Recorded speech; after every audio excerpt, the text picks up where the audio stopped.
Alright, so I'm sure you'll remember my R31 Skyline wagon that I turbocharged.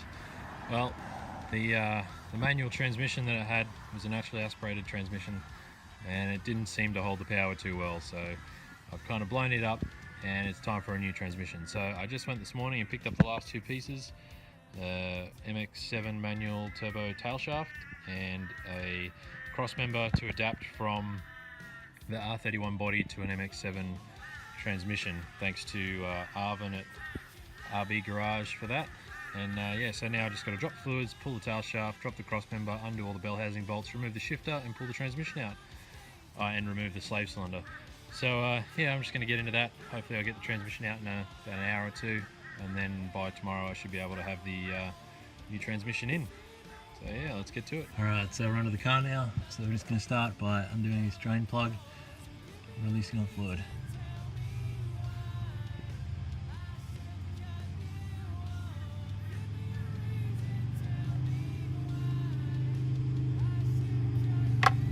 Oh wow, look at that. Looks like a bearings let go. Oh my god, I've never seen anything that bad.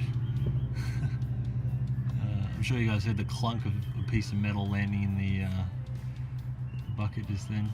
That is, yeah, wow. Alright, so the next step is undoing the tail shaft. So that's just 4 bolts here at the diff. And usually these have a carrier bearing in the middle where that bolt or that nut is, but this is a single piece tail shaft, so it's just got to undo these 4 and then the whole shaft will pull out of the back of the transmission. Okay, so I've gotten all the nuts off the back of these, but they're stuck against the uni joint. I can't get the bolts out, so you look down here and we'll just sort of pull this forward a little bit, and then it releases out of the back of this. So it just came forward like that, and then we can drop it down there, and then hope to God that no fluid comes out the back. Oh, there we go. And we'll drop that down too. And just like that, we'll make a huge mess. Perfect. Alright, so you can see with the 2 tail shafts next to each other, physically they're pretty similar in dimension. Obviously one's a 2-piece, one's a single piece. This one used to be a single piece, a 2-piece, but I got it made into a single piece because all the uni joints and the center bearing failed on it. But if you look down this end, you can see a massive size difference between these 2 output shell, you know, the ones that go in the back of the transmission. So this is for the turbo gearbox, this is for the naturally aspirated gearbox.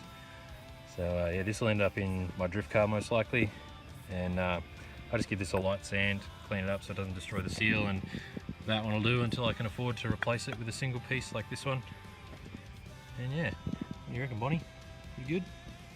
So I've just gone through and disconnected the speedo drive there, and then there's there's like a reverse sensor. I think it's that one there, wherever my finger is, that one there.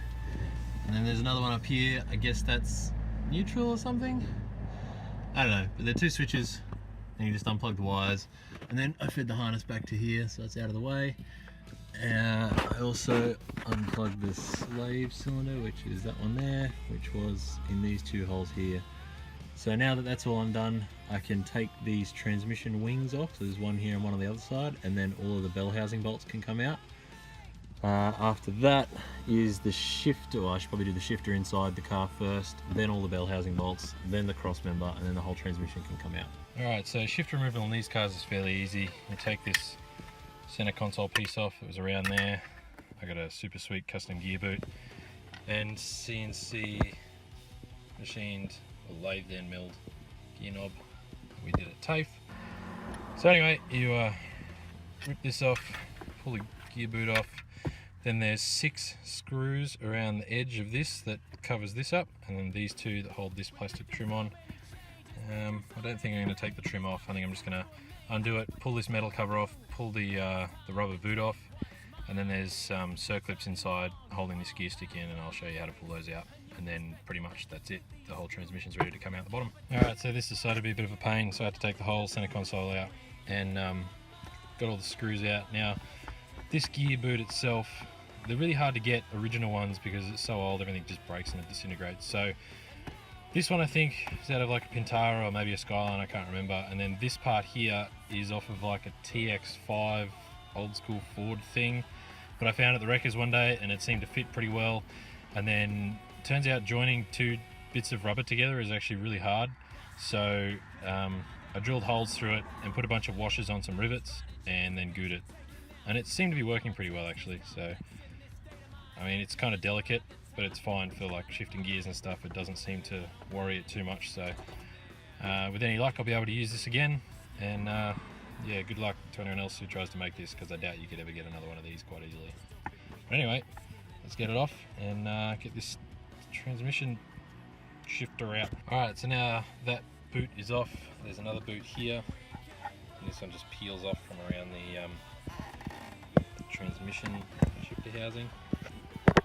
Pretty much underneath this, there'll be like a circlip somewhere under here, in there, and you unclip the circlip, and then this whole shifter stalk should just pull straight out the top. So I'm going to grab a pair of circlip pliers and do that. So these are my circlip pliers, and they look pretty funky and kind of delicate, and they are, but they work really well. So they've got a function like this, and then if I can do this one-handed, you sort of push on this thing and move this bit out of the way, and then it goes back through its little hole here to pull that pin out, and then you can take these off and swap the side that they're on, like the sun's coming out, swap the side that they're on like this. One goes on there and that one goes on there, and then put your little pin that I've now lost, put this little pin back through. You can see it's just a little quick release unit. So you stick that one back in there, out the other side, and then fold it over. And suddenly, they're now reverse action. So these are super awesome if ever you can find some. Alright, so I'm not sure if you can see that or not very well, but I got the pliers into the circlip, squeeze it together, and then it should just come straight out like that.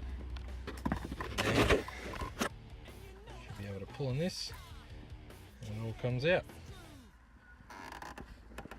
Try not to lose your springy looking thing in there either. Alright, so as I'm removing the Bellhousing bolts, I realised I had a brain fade and forgot about the starter motor. So 2 bolts, top and bottom, and that comes out. You have to take it out with the Bellhousing bolts anyway, so it's not that big of a deal, but yeah, just thought I'd mention it. Alright, so I'm trying to get the very last Bellhousing bolt, and I don't know if you can see or not, but this is, believe it or not, working, I think. Well, it was working a second ago. Alright, there we go. Oh, we're on it again. So yeah, sometimes you just gotta get a million extensions to get the last one. Alright, so I got all the Bellhousing bolts out, and now I'm taking the Crossmember bolts out, or the nuts rather. Alright, so I got all the Bellhousing bolts out, and if we move down here, I don't know how this is going to work, there we go. You can see that this is the Crossmember, so now I'm taking these nuts out, and you can see that this Crossmember has been modified. So this Crossmember itself, this part is the R31 manual Crossmember, and then the bolt holes on the body of this car are for an automatic. So the car was originally an automatic, and I chopped up an automatic Crossmember to get this section here, and then I welded it onto the manual Crossmember so that it would accept the 2 automatic bolts, and then just sort of rose welded this, or whatever you want to call it, so that it sort of had a bit of strength, and then welded underneath the other sides and the end. And so as a result, the manual Crossmember fits the manual gearbox and then fits the automatic body with 2 bolt holes. Some people just run the 1 bolt, but I wanted to run 2. It also has the polyurethane bush from RB factory already, and the new Crossmember that I've got from RB factory will eliminate this custom-made bracketry, and then you can see that the nuts run into this. I can't get them off without slowly releasing this as well to get the nuts off. I could have modified this, but I just ran out of time when I installed it, so the RB factory Crossmember will eliminate that. So the one that I got, I believe it fits an R31 automatic or manual body to an MX7, which is a VL Turbo, or a R33 GDST 5-speed gearbox. So they're essentially the same transmission, except the R33 transmission has revised casing, and I think some of the synchros are a bit different, so it doesn't break as easily, whereas the MX7 is a little bit more fragile. So yeah, this should adapt nicely and will eliminate this dodgy homemade crossmember thing. And there we have it, transmission's out. Alright, so you can see that it's full of oil, and squeeze it.